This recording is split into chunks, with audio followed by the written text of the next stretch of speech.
And welcome, everyone. Welcome to Friday, May 27, 2022, to the TriggerCharts pre-market rundown. We have a bit of a rally on our hands, don't we? It's about time. We're going to go over a variety of different things today and talk about what's going on with the markets, as well as talk about stocks that you have on your mind, things that you want to talk about. We'll talk about the economy, some of the things that are happening here, some of the ideas that we go over, like overbought, oversold from our KRI, the key reversal indicator. We'll talk about levels of interest on markets. We're going to talk about what is going on, pretty incredible, with regard to inflation and what is happening with peak bonds as we see it right now. We've been talking about that for a while now. And if I think you remember, we have been talking about the idea that maybe things have gotten a little bit out of control with people running around with their hair on fire in the streets thinking, oh my God, inflation's going to last forever. It doesn't. It never does, unless we're in a third world country, and possibly, in fact, if we are looking at some just crazy situations. Higher prices, on the other hand, will last for a long time. The difference is very important to understand. Well, listen, let's go over some of the important factors right now before we get any further into this discussion. And of course, the disclaimer on top there is that investing involves substantial risk, and past performance is not a guarantee of future results by any means. And of course, please consider everything that we talk about today for educational purposes only, and use your best judgment when investing. So those are things that you have to keep in mind. A lot going on out there right now. One of the things I think I've been mentioning, but I'll mention to you again, be very careful. Do not uninstall any of your indicators on the trading app store from TradeStation. You won't get them back, at least right now. We've been talking with them on and off. We had a meeting this week. We have another meeting next week, and that should be the wrap up to this. We're going to probably look for another alternative way of installation, as they are they're having some issues with their platforms, and we don't want to have any disruption. And I think it looks like they may eventually just say the hell with it and stop trying to fix it. So we'll see about how that works. Bottom line, though, is make sure to keep in touch with us all the time. We're going to have some good things. I know we've been working on the background just to make sure everybody's taken care of. So that's number one. Number two, the themes. The themes. I have talked about this on the podcast. If you listen to The Disciplined Investor, if you listen to DH Unplugged, I have been talking about this idea that this nonsense that we're hearing on CNBC about capitulation, higher volume, puking out stocks, signs of a bottom. Every bottom is different. We know that because we've studied the technicals, the charts. We've looked at tons of bottoms, not only from a market standpoint, but also from a stock standpoint. And they're always different. That is the one thing that they have in common. In fact, that's the important thing that they have in common. The other thing, though, that you have to note, I think it's important to recognize, is that when we start to see that bad data or disappointing information already seems priced in, there's an important issue to contend with. And what I mean by that, I think that bears important time to talk about this from a conceptual standpoint, as well as we can look at this from a reality standpoint with one stock that I picked up. There's a few of them, but one stock I want to show you a chart of. Number one, the idea that we have earnings that are coming out and very concerning for certain sectors of the market, particularly retail. Technology is down the road a little bit on some of the big names, but some technologies come out. But let's just focus on retail for a second. You know, they're talking about the retail apocalypse. The retail apocalypse. That's the thing they're talking about right now. They're making a big deal about it. Why? Well, the concern was that prices went up too high, the stimulus has stopped, people are slowing down, maybe there's going to be some slowdown in hiring. There's a whole litany of items that are out there that have been coming into this discussion about why, in fact, we may have a situation with retail. By the way, I'm going to launch a quick poll in the background to keep you all awake. Fill that out. We'll get to that in a second. Are markets overvalued, undervalued, just right? No clue. That should have popped up on your screen right now. So what is interesting to note about what happened with retail is that everybody started selling dramatically, especially when we saw the Walmart and the Target numbers come out. Inventory levels were absurdly high. We saw that across the board in a lot of companies. Gap yesterday. We've seen that in even with Dick's and a few others in the sporting good companies. But I want to show you something. When I talk about when bad news starts to get priced in, okay, that's the issue that we're talking about. This was Dick's. Okay, DKS symbol. We saw that. Let's zoom out a little bit. We saw that clearly. This one went from 140. We'll call it down to about 86. Okay, so it went down up from 140 at the peak when everybody was hysterical and everybody was going to move higher forever, etc. Went down to, let's call it, about, in that range of about 86 right here. All right, so we had this level right about here. We have some support that was questionable. Earnings came out. Stock just dropped on the earnings of other companies. Earnings for them didn't come out till this bar right here, this one right here. Okay, and what happened was they started dropping into. And then their earnings come out and they get obliterated overnight. Stock comes down very sharply from a close of about 70 down to a low, probably somewhere about 64, about 12%, and then reverses higher to finish the day at 78. Now, what that shows us right there is that there was some anticipation that there was going to be some trouble because the whole sector is having some difficulty, but yet the price of that had been overshot to the downside, meaning that already the bad news had been baked in. Because if you think about it, the bad news can be baked in for a quarter, for 6 months, for a year, 2 years, 5 years, right? But right now what we're looking at is the potential for the next, let's say, year.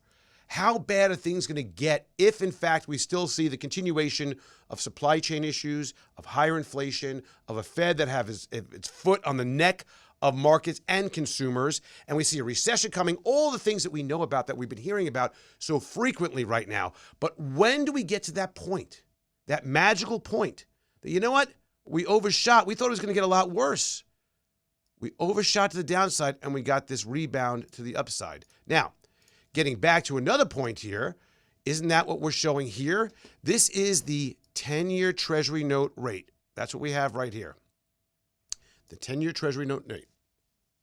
The rate on the expectation of what the Fed's going to do in the future because, right, we started in March, right? Oh, they're going to raise, they're going to raise, they're going to raise. Look what's going on. And everybody got panicked about this. And even a war in Ukraine, even the fact that all this was happening was people just dumping their bonds. Quantitative tightening is going to happen. Rates are going to go up, etc.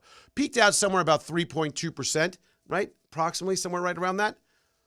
And this is red 27.36, but it's 2.736.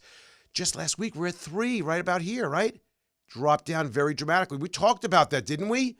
I told you I think we were getting into peak bonds for the moment.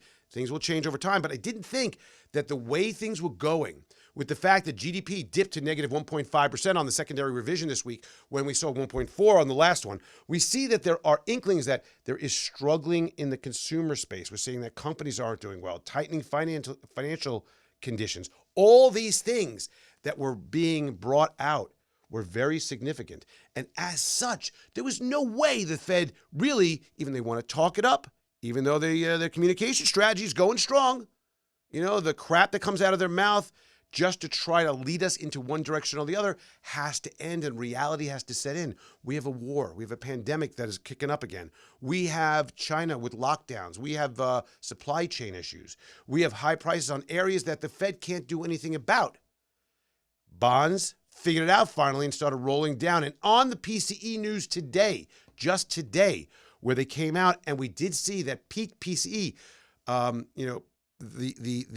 the personal consumption expenditures, the Fed's preferred inflation rate was last month. The high peak came in today a bit lower. So reinforcing hey, you know what? Maybe we peaked out. Okay, that's important news right there. That's all really good education to understand where we go both to the extreme on the upside, the extreme on the downside, thinking about we're at peak, we're at trough, we're at exuberance, we're at exhaustion. Those are really important. This other crap they're talking about on CNBC, seriously? That everybody, the RSI all the time, the RSI is overbought, is oversold. I mean, really, it's so childish. And that, we got to see capitulation. Listen, do me a favor. If you have nothing better to do, put on a show today, okay? And count how many times they say the word capitulation. We haven't seen capitulation yet. That means we're betting the prices are a lot lower in the future. All of that leads me to believe, man, they're wrong. Now, I don't think we're at a bottom necessarily yet. I'm not calling that.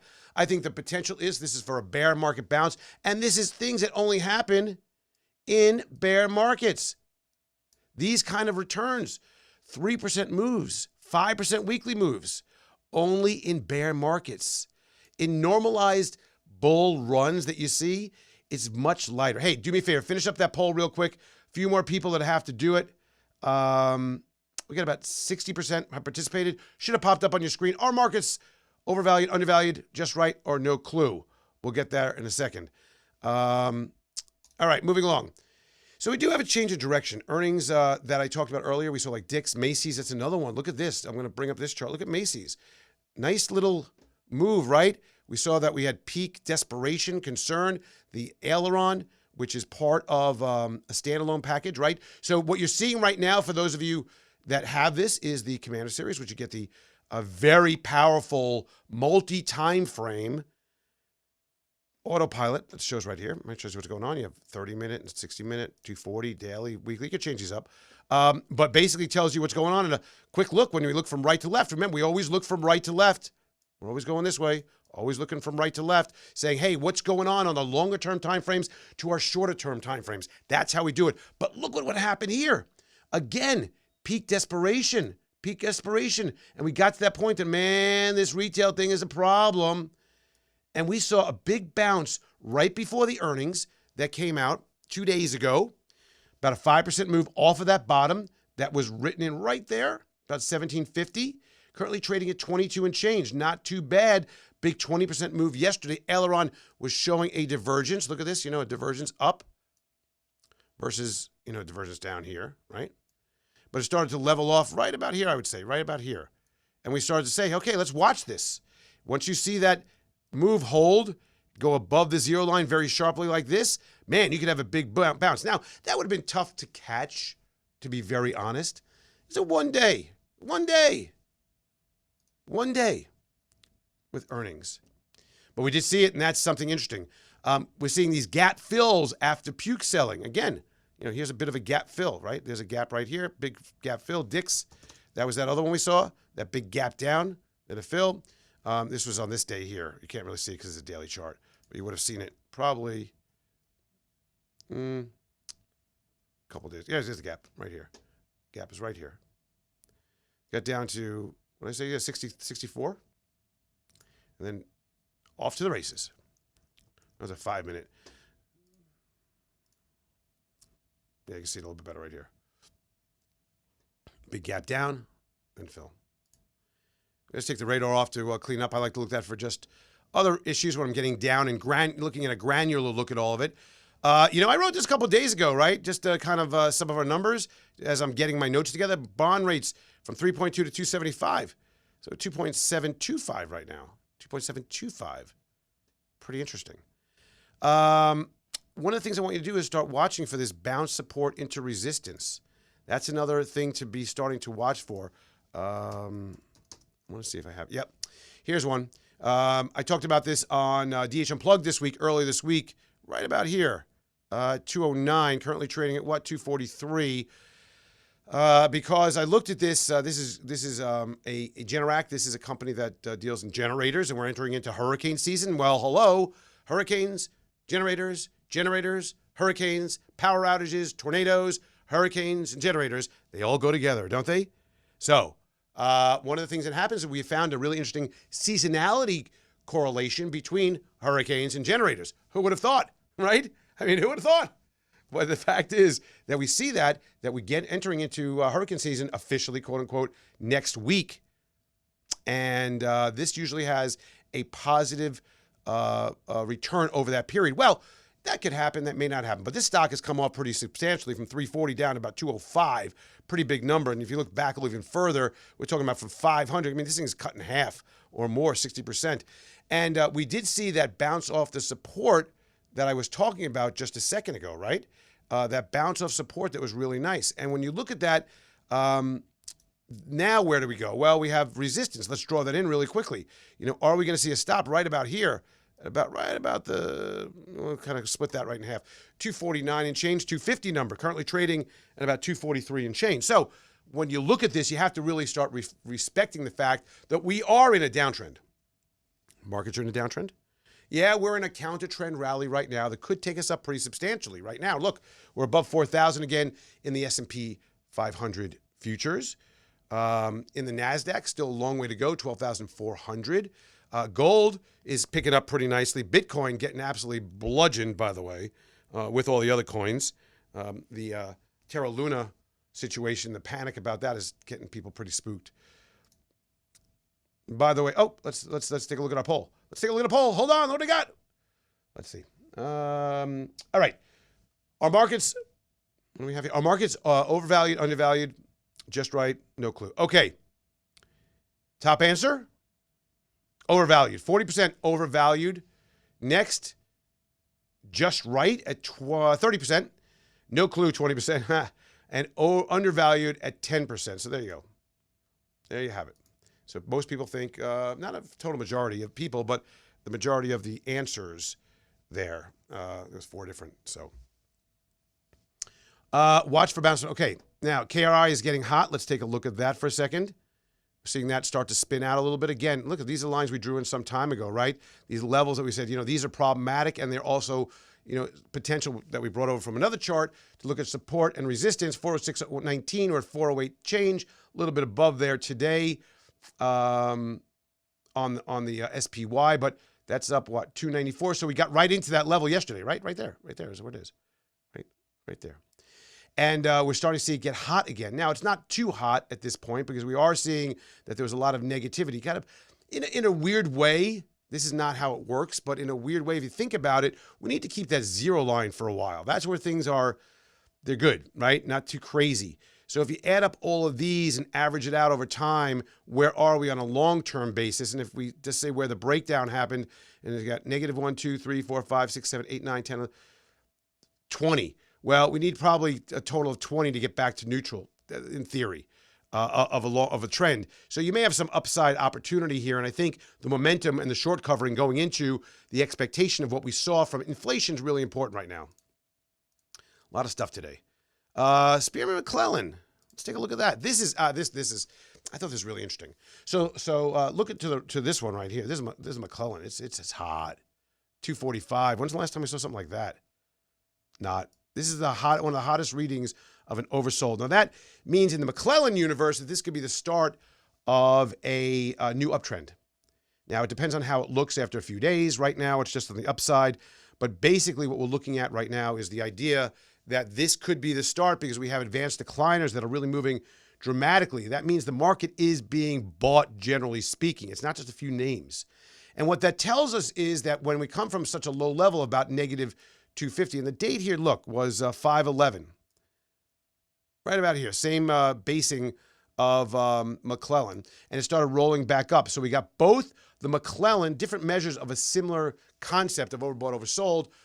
One advanced decliners, one's more of a calculatory measure statistically of a variety of other items. But basically, the rate of change and a few other things. But basically, what you're seeing here is that this is starting to move up nicely off the bottoms. That is what you want to see in the start of a rally. Where do we go from here? I mean, clearly, I don't think anybody has any question about this. We're in a downtrend.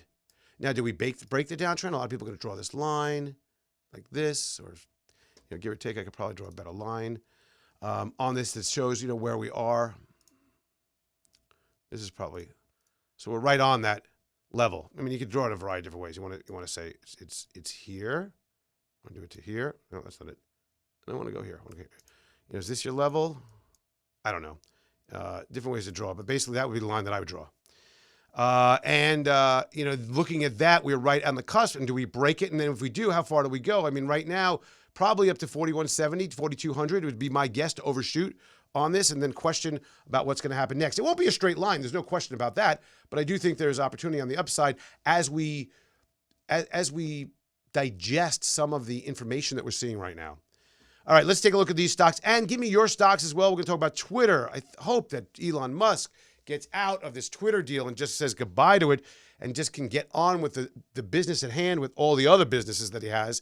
Some major moves in companies like Affirm, Sega. This is a monkeypox. Talked about that last week on DH Unplugged as well. But let's go through some of this.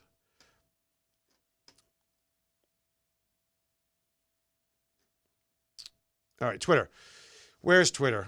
Twitter gapped up on the news. It's all over. People want to know what to do with this. I had some people call me up yesterday. Do we buy this? Listen, I don't know what's the story with this thing, to be honest with you. This is not technicals that we're looking at. There's really not any fundamentals that we're looking at. This is the desires of the richest man, of what he wants to do, how he feels, how he's going to operate. It's not anything that we could really look at in terms of a logical trade. If you want my best opinion, that's something else, which I'm not going to give you here because it's just an opinion and stupid. I see no pattern here. Basically, you got to get above the level again, probably 40 before things can happen decent on a chart standpoint. But otherwise, Affirm, terrible looking stock, right? On a daily basis, we're not seeing anything good here, except for what we have here. But again, you're getting right into resistance. You had a big 20% day on the upside yesterday. This thing crashed down at 15. Everybody thought it was over. The buy now, pay later deal was over. Nobody's buying anything anymore. They're going bankrupt. They're looking into it from it's either the DOJ, the SEC. Somebody's looking at these companies. But wow, when you get a reversal, pretty amazing. Where do we go? I mean, upside really looks like it's locked into about $30 right now. So you get another $1.50. You can get above there, I got to tell you. And right now, you pretty much stopped on a dime to its support to left. Again, looking from right to left. When I look at our areas here, and even if we throw on a daily basis the radar, where are we? There's a bit of a hole up to right about here. Another hole, maybe some soft spot here. You could get to about 36, probably on the best case scenario, to level off a much longer level of resistance that's in there. Is it worth the shot? Maybe. You'd have to get a lot of healing to go on there. SIGA, this is a stock that is one of those that got called out recently in the news today, as a matter of fact, that Europe's going to be buying a bunch of vaccines for the monkeypox. 2 different companies they're using. This company has a smallpox vaccine. Stock went from, doing nothing forever. And all of a sudden we get the monkeypox. Goes from $7, it doubles up in a day, comes way back down like you see usually.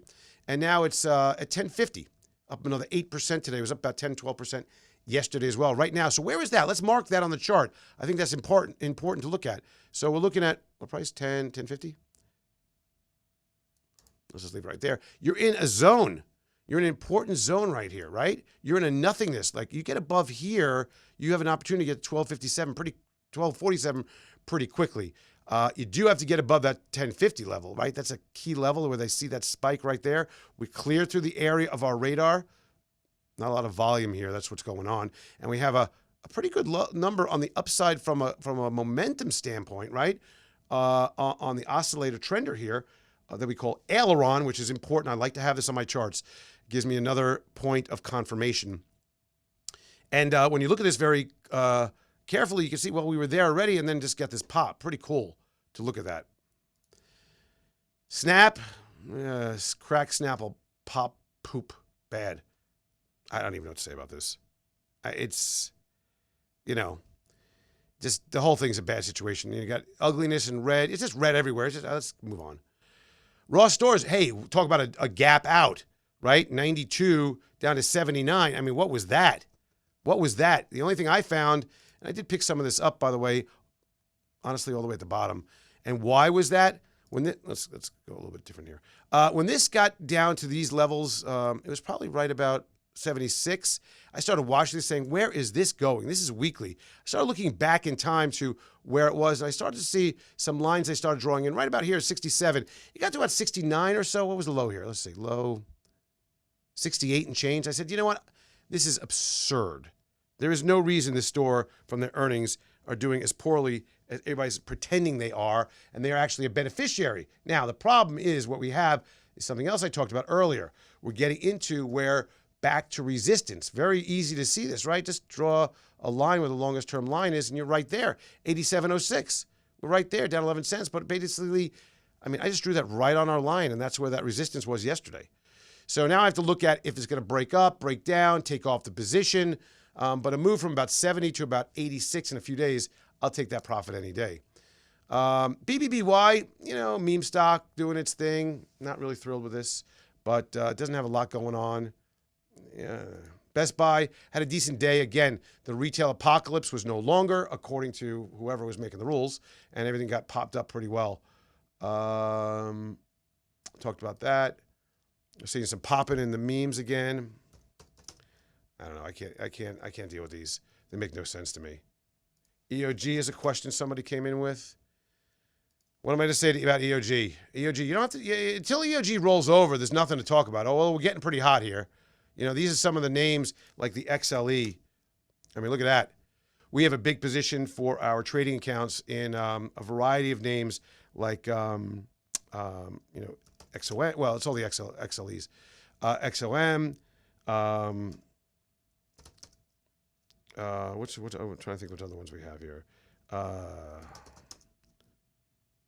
There's a variety of these names that are really good players. So, yeah, EOG, daily, top of its range, weekly, above its top, monthly, above its top. So, I mean, we came from 30 to 133. You know, you could collect a little profit on this if you wanted to, not be too greedy on it. Sell some calls against it. Not the worst thing. Where's it going to go? I don't know. 127 looks like it could be a downside. You're getting a little bit of a slight divergence, but it's just 2 days, so not a big deal. You're getting some reds here, though. And if you want to go, we could probably look back in history and find times that we saw something like that. Not really. Right over here, maybe. Starting to see that peak up and get... But these are definitely overbought. There's no question about that. You're getting some really overbought levels. But you know what? Let's not be greedy, by the way, like we were, generally speaking, with the technology, right? You know, oh, it's going to go up forever. It's going to go up forever. It's going to go up forever. It's going to go up forever, and then it doesn't. Don't get caught up in this maelstrom like we see here. ITA, aerospace and defense. You're seeing just a general market move right here. Interesting that you're not seeing a better move on this due to the war and all. But this is, just being sold as a place to gather money probably from the markets. Valuations probably were a little lofty to begin with as well. Interesting to see this. From a chart standpoint, though, I mean, we are seeing this divergence now and this move up to the zero line. But again, this is a market move. It's just trailing along and being dragged along with the rest of the market right now. Consumer staples. Yeah, this is your Walmart. Look, I mean, watch this chart. Look familiar? Look familiar? Look familiar? Same stock, same chart.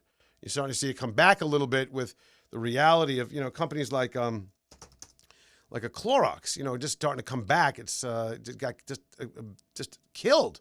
And now that we have more infection out there, it seems again, maybe there's something going to happen there. So there you go. Somebody asked me about this slow mover Western Midstream. Again, you have anything related to energy and oil is doing really well. Looks pretty good. A little bit overbought, but okay. We're gonna that's okay. It's okay to be overbought for a while. But, let's just be careful. You have a really good level of support here at about 26.5, 26 or 26.25, let's call it. And even better down here at 25. So we're talking about an 8% drop on this before you get into really any pain. And the only thing I can tell you is you have come a long way since October at the levels at 780. This is a quadruple from then. So pretty good levels there overall.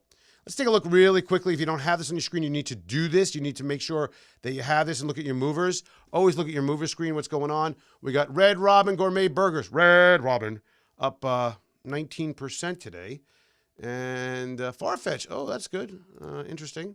Up 10.8. Ulta Beauty, we're seeing that there's a revival there after seeing such choppy trading, crazy choppy trading go on here. Pinduoduo, which is Chinese stock, is starting to get a little bit of a lift here after what happened with Baba, etc. There's your Siga Tech, up 7% that we talked about earlier today. Canopy Growth down. Big Lots getting hit. Also, I think Gap is probably on this list. There's Gap right there. Gap's on this list right here. So we are starting to see some of that. Workday, you'd expect they're probably going to see some problems with some of the news of some hiring freezes and laying off.